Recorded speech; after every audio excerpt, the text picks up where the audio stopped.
I would say it would look something like the community centre that I'm chairman of, where all the different agencies come in, consult with the community, but it is the community that makes the final decision. That's quite a vague concept, I think. Groundwork's still forming its own opinions about what the big society really means in practice. But for us, it's about communities who know one another, support one another, who are resilient economically, socially and environmentally. Do you think everyone needs community, or do we just want community? I think good communities can make everyone's life better, and everyone has something to contribute to community. Is society a myth? No, I think there's. I think I've sort of given different examples of where society is, and it's just how big that society is. Do you know what I mean? So you can get national, international. You get terrible things happening in the world at the moment, and you hear the phrase international community, don't you? And so there are different levels of society. I'll tell you what is interesting though, from something being, we call a civil society, then turning into something that's very uncivil, doesn't take a hell of a lot. That's quite frightening really. And that's why I suppose we're quite lucky in this country in terms of having a democracy. You don't see fundamental swings in the way that people behave. What are the different qualities between volunteer and professional run projects? Volunteer run projects are done by people with enthusiasm and a belief in what they're doing. Professionally run organisations are run by people wanting money.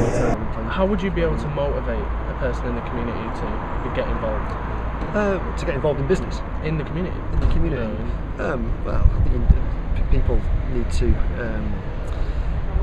to find things interesting, don't they? If you're going to come out of your front door at night and get involved in something that's got to be, you've got to feel that what you're contributing is going to be worthwhile, and it's of some interest to you. If you feel you're just banging your head against a big brick wall, then why bother? And finally, I've got to ask, do you think it's relevant? Do you think society is a myth? I think society is incredibly relevant, yeah, of course it is. The Thatcherite mantra of no such thing as society is obviously a load of rubbish. Do you think that maybe we need society, or do we want society? I think it's both. Yeah, it's a natural human condition is to want to join in, and to enjoy. So what makes communities function? Talking to each other.